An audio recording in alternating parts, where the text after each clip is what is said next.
Feng Tianxing mendongak dan melihat tentakel makhluk kosong itu mulai memerah. Gerakan sebelumnya hanya untuk menarik perhatian makhluk kosong lainnya. Tetapi lampu merah ini adalah tanda untuk meminta bantuan dari dunia luar. Dan pada saat ini, bahkan jika Feng Tianxing menyerbu dengan seluruh kekuatannya, tidak ada yang bisa dia lakukan.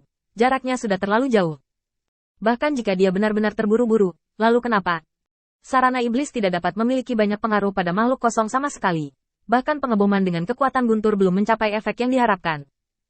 Sebelumnya, dia terombang-ambing oleh kehampaan, dan batu kecubung menggunakan metode rebound.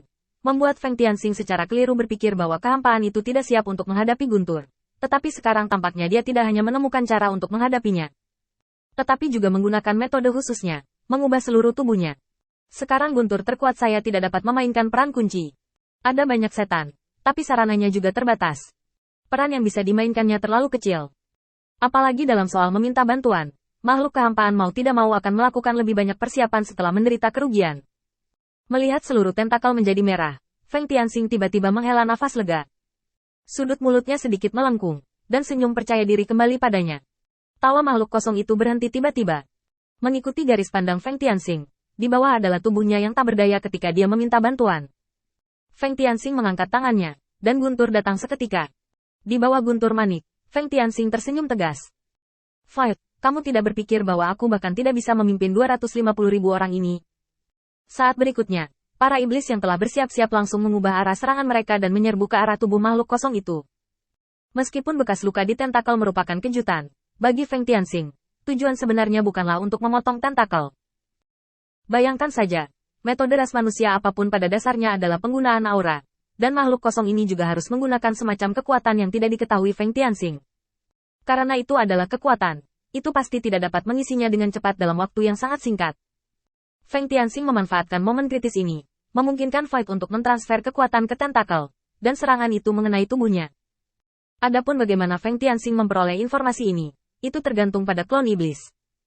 Sejak awal konfrontasi, avatar iblis menyelinap ke Grand Canyon dan melihat lebih dekat ke tubuh Fight. Ada dua tentakel, yang satu panjang dan yang lainnya pendek, yang merupakan bagian yang tidak pernah diperlihatkan oleh Fight. Oleh karena itu, Feng Tianxing dengan berani menebak bahwa tentakel ini adalah sumber dari kekuatan kosong. Mereka sengaja menciptakan citra tak terkalahkan mereka. Untuk menunggu saat ini, agar Fight mengerahkan kekuatannya, Feng Tianxing menunggu lama sekali. Melihat tubuhnya akan dihancurkan oleh keterampilan iblis yang datang dari langit, makhluk kosong itu tiba-tiba meraung. Feng Tianxing, kamu tidak bisa hidup. Ketika Fight lain mendengar berita itu, kamu pasti sudah mati. Tunggu. Kamu akan mati di tangan Fight. Ledakan. Raungan memekakkan telinga langsung membanjiri kutukannya sebelum dia mati.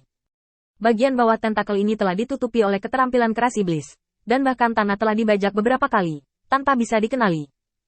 Namun meski begitu, tentakel yang terangkat masih mengarah ke langit, dan lampu merah sudah terakumulasi, tinggal menunggu saat dipicu. Dan datang ke Feng Tianxing dengan penyesalan di wajahnya. Tuan Feng, dapatkah kami mempertimbangkan untuk pindah? Jika situasi di sini terungkap, situasi kami akan mengkhawatirkan. Keterampilan iblis tidak cukup untuk menghancurkan tentakel ini, dan sinyal bantuan dapat dikirim kapan saja. Pada saat kritis seperti itu, Feng Tianxing tidak memberikan perintah apapun kepada dandan iblisnya. Kemungkinan besar, dia tidak bisa menyelesaikan masalah ini. Namun, setelah keheningan singkat Feng Tianxing, dia menggelengkan kepalanya perlahan. Ayo pergi. Ini yurisdiksi saya. Mengapa saya harus pergi? Dia tidak bisa mengirimkan sinyal untuk meminta bantuan. Lakukan. Dalam sekejap, biksu manusia yang telah terbang ke langit pada saat makhluk kosong itu meminta bantuan muncul satu demi satu, dan lingkaran sihir yang tak terhitung jumlahnya ditampilkan di depan mereka. Ini dipilih oleh Feng Tianxing, yang dapat memperluas kekuatan latihan. Meskipun mereka hanya dapat diperluas sekali, setelah persiapan yang begitu lama, jumlahnya cukup bagi setiap biksu manusia untuk melakukan latihan 2 kali. Di atas langit, Feng Ming melambaikan tangannya. Putaran pertama, serang. Ledakan. Berbagai keterampilan kungfu umat manusia langsung menyambut celah sebelumnya, dan dengan restu dari lingkaran sihir, kecepatan mereka menghancurkan tentakel lebih dari 1,5 bintang lebih cepat. Setelah pengeboman putaran pertama, setelah jeda singkat, raungan Feng Ming terdengar lagi. Putaran kedua, serang. Deru ledakan kungfu bercampur dengan suara pecahnya lingkaran sihir setelah dilemparkan. Semua biksu dari keluarga itu terengah-engah. Agar tidak mengecewakan Feng Tianxing, banyak dari mereka mengerahkan seluruh kekuatan mereka untuk menyerang 2 kali dan mengosongkan segalanya. 50.000 orang menyerang 2 kali, dan hasilnya telah melampaui 200.000 setan yang menyerang bersama sebelumnya. Retakan pada tentakel telah menyebar kemana-mana, dan hanya selangkah lagi untuk dihancurkan. Pada saat ini, Feng Tianxing terbang langsung, dan muncul di depan tentakel hampir seketika. Guntur di tangannya berkumpul menjadi pisau panjang yang besar, mengarah ke celah dan memotongnya dengan keras. Suara mendesing. Dengan pisau di bawah, tentakel berhenti menggeliat, hanya lampu merah yang mengalir deras dari bawah. Bahkan jika Feng Tianxing menebas dengan seluruh kekuatannya sekarang, di bawah restu kekuatan Guntur, dia masih gagal menghancurkan tentakelnya. Hanya karena makhluk kosong mengerahkan semua kekuatannya ke dalam tentakel sebelum mati. Meskipun serangan Feng Tianxing adalah tirani, di bawah penargetan yang disengaja, ia masih gagal memberikan efek maksimalnya. Melihat lampu merah melaju ke atas, Feng Tianxing mengatupkan giginya. Bagaimana melakukan? Sekarang iblis dan manusia di bawahnya telah menghabiskan kekuatan mereka, dan setelah pisau ini, hampir setengah dari energi spiritual di tubuh mereka telah hilang. Menahan Guntur bukanlah tugas yang mudah. Pisau ini tidak memiliki efek yang diharapkan, dan Feng Tianxing malah mengalami kerugian. Apakah semua kerja keras selama ini sia-sia? Apakah dia masih harus pindah dari wilayah di bawah yurisdiksinya dan pergi ke tempat asing untuk mengembangkan kekuatannya? Feng Tianxing tidak berdamai. Tapi melihat ke belakang, tidak ada yang memiliki kekuatan ekstra untuk meluncurkan pukulan terakhir ini. Tidak perlu terlalu banyak kekuatan, asalkan bisa menekan tentakel yang dia potong, itu sudah cukup.